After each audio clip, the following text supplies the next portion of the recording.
Hi மக்களே, இன்றைக்கி எங்கள் வீட்டு சமையல் என்னான்னு பார்க்கலாமா? பாருங்கள், நல்ல சாதம், அப்புறம் சிக்கன் பிரியாணி,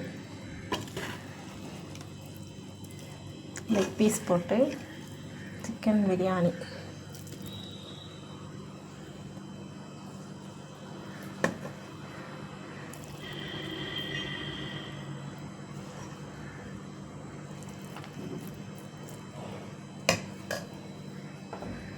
இது வந்து சிக்கன் வறுவல்,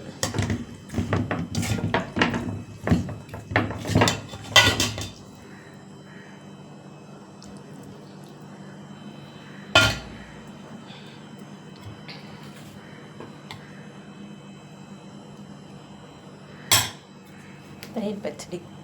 இவ்வளோ தான் இன்றைக்கி எங்கள் வீட்டு சாப்பாடு ஸ்பெஷல். பிடிச்சிருந்தால் லைக் பண்ணுங்கள், ஷேர் பண்ணுங்கள், கமெண்ட் பண்ணுங்கள், சப்ஸ்கிரைப் பண்ணுங்கள். தேங்க்யூ.